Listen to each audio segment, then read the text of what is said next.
It sounds like a lot of people would like, I feel like every day we need to be overcoming objections always, no matter what. Now, we should be doing these with our team leaders, and if they're not available, we should be doing these with each other. The only thing that can't happen is doing ones that don't work or that isn't being fruitful for us, right? And that's hard to say because a lot of times the shit we say doesn't make a close instant, right? But at the same token, we could actually learn from it by testing them out, all right? And making sure that they are working eventually, or at least it's overcoming the tougher questions and getting to the nitty gritty, which almost always comes down to if they just actually want to pull the trigger or not. Amidst all the bullshit about I got to talk to my wife, I don't have the money, or I got to go to the bank, or I got to think about it. Those have been the main objections always. So we're going to go over them again just as a refresher, but these are in Google Drive, and being repetitive is great. And we beat this up every day though, so I think after today we need to train more on other things, or even on this training. But let's beat up the I have to go to the bank, because I think we've been getting that a lot. That seems to be a trend, right? Mm-hmm. So what does it mean? How long? Let's ask Tally. How long have has the call typically gone for when you're getting that? Give or take 20 to 25 minutes. Good rapport, good presentation. They say, I have the money in cash, I just gotta go deposit it on my card, or I have to go to the bank to do that. Okay. Yeah. So do you ever ask them, oh dang, I don't even have $2,000 laying around in cash. How do you got that? Right. Do you ever ask them that? No, I don't. Ask them. And then I ask them, do you have Cash App, Venmo, PayPal? So that they can make it easier? Yeah. Or, right. Yeah. And Cash App popping up. what the fuck? It's going on like... We're controlling your phone, bro. Send Benjamin all the money. Benjamin and I. Money sign Benjamin and I for Cash App and Venmo. All right, so we should ask them, oh, wow, man. And don't do it in a condescending way, but be honest. Be like, oh, dang, I don't even have that much cash laying around. I mean, typically I have $500 to $1,000 just... You know, for a rainy day, it's always in my wallet no matter what. Like, I just do that. Is that how you are too? Mm-hmm. They'll probably say yes, right? Because they're not going to just flat out say, no, I'm a liar, right? So, yeah, okay, damn, that's a lot. Be like, why don't you have it in your bank account? Well's a deep subject. Well, let's say it again, right? I just got this from that. Now you can start discerning, meaning you can start going over in your head, is this person blowing smoke? Or is it real? Mm-hmm. Some of these folks aren't going to lie to you. Now, I always say buyers are liars, but that doesn't mean that every single person is lying. Like, we're not conspiracy theorists here, right? Like, it doesn't always happen that way. But 9 times out of 10, they're lying, because we know that when we get the B back bus, which hardly ever comes back, we got 9 people lined up on Friday. We're all pumped, right? And what do? I deflate you guys a little, right? You're like, why are you bringing me down, Benji? I'm not bringing you down. I'm bringing you to reality. That most of the people that are telling you this, they've been lying to you. And there's always a sale being made every single time you're on the phone, on an email, on a text, or at the door, right? What is it? We're either closing them on liking us, trusting us, and getting our product to better their life, or they're closing us on getting off the phone, right? Not responding to an email or text, or shutting the door in our face, right? But there's always a sale being made. So when they tell you, I got to go to the bank, 9 times out of 10, we know it's BS, right? Mm-hmm. So we can't just tell them you're full of shit, because that's unethical, right? That's not good. But what we can do is ask deeper questions. Like, dang, that's a lot of money. Do you always carry that? No. How did that happen? How did that occur? How did you get $2,000? Oh, and then they start telling you a story. Just remember this, lies usually are long. For whatever reason, they need to make this extravagant story. Truths are usually very short and to the point. You don't have to remember much, because the truth is just the truth. There's usually not this giant, grand, elaborate story behind it. So then, that doesn't mean they're automatically a liar. Listen to the story, ask questions when they're done with the story. If I heard you right, Talia, you're saying that A, B, C, D, E, and F happened. How did this one part occur? Now they're like, dang, if they're lying, they have to go into a lie and then make a new lie. And if you go back and forth a couple times between that, the before, the after, and in the middle, they get confused themselves. Next thing you know, they either hang up, right? Or they keep going with the lie. If it's not a lie, it should flow very easily, and you should discern and know that. If that's the case, perfect. How far is the bank from you? Oh, I don't know. Wait a minute. How long have you lived at your address? 5 years. You don't know how long it takes to get to the bank? Well, about 10 minutes. About? Like, okay, is it just a couple miles up the road? No, it's like 20 miles up the road. Well, okay, unless you're going like 200 miles per hour, you ain't gonna get there in 10 minutes, homie. You know, you'll be doing 120 miles per hour or something like that. Now we can start really digesting what these folks are really getting at, like if they're bullshitting us or not, right? And even in the beginning yesterday, we went over qualifying people anyhow, not in 1 or 2 minutes, but in 6 being like really far out, and probably between 4 and 5. Because not everyone, again, is buying in line. They're not all out to conspirize and just waste our time. They are naturally nervous and scared to make a decision. Making a $2,000 decision is probably one of the hardest things a human has to do when they're not used to making 10, 20 grand a month. All right? So you have to help them understand and see their own vision, create it with them, and guide them based on what? On emotion. You always hear me say that, right? Find the pain, tie it to the emotion, tie it to the sale, and that's how you close on them. And that's good because now you can overcome the fear, the doubt that they've been placing on themselves to not do it. But yet they booked a call or they answered their door, they read the email or the text, they responded. So something's there to work on. So we shouldn't be dismissing our client or our prospect instantly just because they say they might not have money. That's not always true.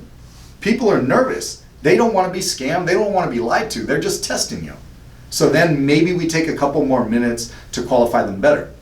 Do you have a job right now? No, I don't. Oh, okay, well, there's an investment of $2,000. So if you can't do that, then, keep following us. And then they're like, okay, click. That does not mean that they don't have cash. Right? You could have asked them, do you have any other side hustles? Yeah. Does your mom or dad support you? You're young or you're this age. Do you have people in your corner that are there for you to help you and guide you? Do they trust you? Do you trust yourself? And next thing you know, they're like, you know what? I like you. Let's keep talking. In fact, I got $3,000 in cash. I'd have to run to the bank if this is something I'm going to do. I'll talk to that person all day because they're just a little nervous. They're a little scared. That's cool. I'm a pusher. I'm going to push them over the edge, right? And at the same time, when I do that, throw them the lifeline. They know they're going to be caught. They're going to get to greener pastures and brighter days. They just have to follow the plan. So don't do them a disservice by don't disqualify people instantly in 1 or 2 minutes just because they're a certain lead or this or that. That's judgment. And I'm not saying don't ever have judgment. I'm just saying dig in a little bit more. Every once in a while, you're going to find someone who just needed that extra little emphasis on something or a little push, a couple more minutes of your time, a couple more minutes of your time, right? So that they can get to the greener pastures and brighter days. So the going to the bank, let's get back to that because let's loop back to that. A lot of times, they're just saying that to get off the phone. So we ask them the key question, how far is your bank? If they're like, oh, it's just right up the block. Okay, so about 5-10 minutes? Yeah, perfect. Let's stay on the phone, man. I got tons of stuff I can cover with you. Okay, cool. If they say that, chances are very high they have cash and they're going to the bank, right? If they don't, they're going to give you all the red flags that you need to see that this is not a real buying customer.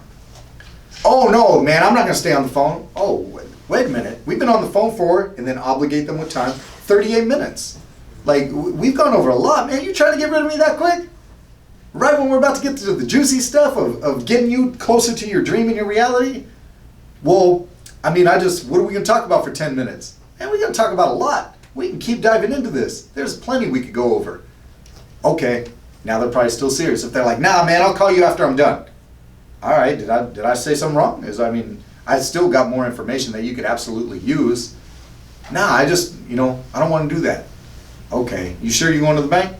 Ask them the tougher questions. Yeah, I said I was. Okay, hey, I'm just being upfront. I'm a man of my word. I'm expecting you to be a man of your word too. That's all we have in the world. So I'm just checking. Because if you just don't want to do it, you can just tell me. It's okay. I know that I've pushed a little hard. I know that I'm doing that, but I do that for a reason. Most people need that to get over the edge so that they can get to the brighter days and greener pastures and to a better life. That's all I'm trying to do. If I've offended you or made you mad or maybe pushed too hard, you could just tell me. Maybe sometimes you want to do these type of questions or giving them wiggle room, because then you're not wasting your time anymore. You're not hoping for a Friday sale, because now they're going to lie to you and tell you they're going to the bank and then text you later if you get off the phone at this time, right? Oh yeah, let's talk Friday, right? But it's all shenanigans. It's all smokes and mirrors and all that funny stuff. So if you just ask them the tougher questions, like, did I just push you too hard? Give them wiggle room. If they're sincere, they should just be like, you know what? I'm just not going to do it, man. It wasn't even you pushing, but you've been up front, so am I. I just don't got the money, man. Bro, you told me you were going to the bank. Then make it funny, because they are uncomfortable already, right? We're not here to make fun of people. We're here to guide them.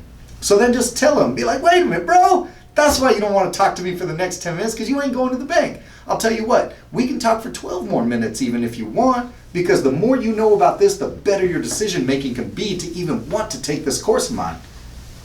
Like, I'm not here to just take your money. I'm here for you to make an investment in self, so that you don't have to lie anymore and do this 9-to-5 garbage that you don't even like. You hate it. You're doing what you have to do instead of what you want to do. I want you to do what you want, when you want, with who you want. Not what you have to do, right? What you have to do is not being a boss, that's being a slave. Let me help guide you on that. So let's take 12 more minutes. You want to do that, or do you want to just get off the phone? It's up to you. Let's talk a little more. Cool. That person will come back to you 1, 2, 3 weeks later. Spend some time with them.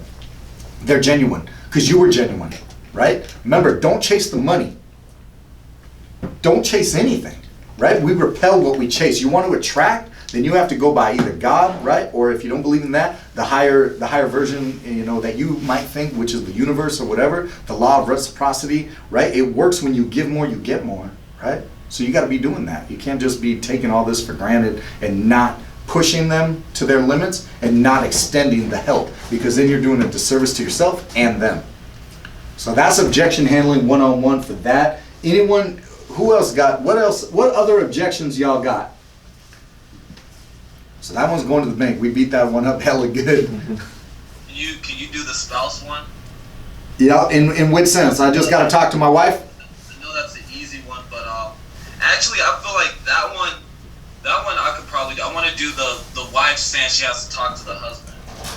Okay, perfect. So let's do that one. So you be the you get to be the wife, homie. Okay. All right. So yeah, let's get you started today. No problem. I just got to think about it. Okay, perfect. So Rachel, you told me earlier in this call about 48 minutes ago, that's a long time, right? We've gone through a lot. I've gotten to know you, that you wanted to change your mind, change your life, that you've been following us for half a year, and that you've wanted to do an online business for over 3 years. So which part exactly are you wanting to think of? Is it the, wanting to change your mind and change your life, or not? Maybe you don't want to start an online store anymore? Like, where did we go wrong in that sense? Well, my husband's very supportive, so I just kind of want to just talk to him about it. Okay. And can you just call me back in like an hour? Okay. So this is where we do repeat, reassure, reclose, triple R. So we repeat what they said so that they understand, the client understands that we've listened. Reassure them everything's going to be fine. Reclose them on the same, right? Same day close. So Rachel, I completely understand that you want to talk to your husband. I fully get that and I respect that. So that's okay if you need to do that. You want to do that in the next hour, correct? Correct. Okay. Yeah, you just call me back in an hour. So is this something that you and your husband have already pre-talked about before you get in on this call? Well, again, like I said in the beginning of the conversation, my husband kind of told me about you guys, and I just started doing research and things, and I just kind of wanted to see what more so you guys were about. Oh, perfect. How did he feel about it when he was explaining it to you? Did he seem kind of excited or happy, or like, was he? Yeah, he sounded like it was a good idea, and it was something that he wanted me to do. Okay. And I just the wives are always the ones doing the research and digging, so. Making sure that it's going to work, huh? Are you more worried about the money, or are you more worried about will he do the work or will you do the work? Which one is it? Well, it's going to be me in the course, like I said, he follows Boniface, but he told me about it for me because I just got out of a job due to COVID. Okay. So it was gonna probably be me doing the work and everything. Do you feel at this point like you could do the work, and more importantly, do you even want to do the work? Yeah, I think that's correct. Like I said, I'm out of a job now, so I'm trying to find another way or a source of income. Yeah, and everything we've gone over for now, the 50 minutes that we've been talking, I mean, it sounds awesome, right? As far as what I've showed you and demonstrated that we can do for you. Yeah. Right? And so your husband already agrees with this. So let me ask you something real quick. I know you want to talk to him, and by all means, you're going to do that today. If he were out of the picture and this was just a decision you needed to make on your own, right? Like, is this something you actually want to do? Yes. Okay, perfect. So now that he's back in the picture, he already wanted to do it, and he just wanted you to get the information anyway, right? Right. Right. So if you already want to do it without him being involved, but yet he is involved and wants to do it, wouldn't there be no reason why you wouldn't want to move forward today, especially with the promotion we've gone over? Yeah, you have a point, yeah. It's not even about me being right. It's about getting you right and being confident and comfortable enough past the edge of no return, right? So to speak, meaning that you're going to make a decision to run into the gunfire. You're going to pull the trigger, and at that point, you're all in. You don't have to feel that guilt or that worry or that wonder anymore, because now you and I both know when you invest $2,000 in yourself today, you're not going to let yourself down, Rachel, are you? No. Hell no, you're not. And not only that, but with our guided support online, right, and our 4 Q&As that we do weekly, plus the guided course step by step, there really is no reason for you not to do this, correct?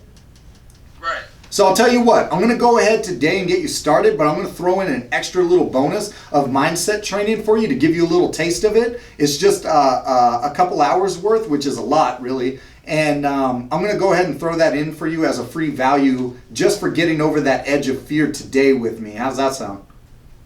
No, that sounds good. Perfect. Let's get you started today. I already texted you over a link to your cell phone. It either should have beeped, vibrated, or if you have it on mute, you already got it. You see it? Yeah. Perfect. Go ahead, and as your debit or credit card has the name on it and whatever address is associated with it, go ahead and enter that in. We're going to get you started right now, and I'm going to guide you on the next steps of your journey. You excited? Yeah, I am. Man, me too, Rachel. That sounds awesome. Not only that, but I guarantee you, your husband, when you get off this call, he's going to be all shits and giggles and all kinds of happy that you made the decision, because I bet in his head, he knows you better than me, but I bet he thinks that you're going to wait on it or think about it a little longer, huh? Yeah. Yeah, you get to surprise him today. So cool. Let's get it going. Congratulations. So you use like her husband already supporting her. So like, because I know like one of the questions is what if your spouse says no, but you kind of took the approach of like, what if he's completely out of the question to just see if it was something she really wants to do by herself. Right. Yeah, because if she doesn't want to do it, who cares if the husband does or does not support it, right? The true factor right now is she's the decision maker, the DM as we call it. So if we can't get her to commit to herself, then it's not going to matter what he thinks. Right. But in this case, it was a no-brainer for Rachel because she wants to do it. Her husband already supports her to do it and put her up to learning about it. So really, she was just throwing shade to do what? To close me on getting off the phone. Okay. So when people hear that, though, they think, oh, you closed her. That's a bad thing. Hell no, that's a wonderful thing. We just got someone to get over the edge.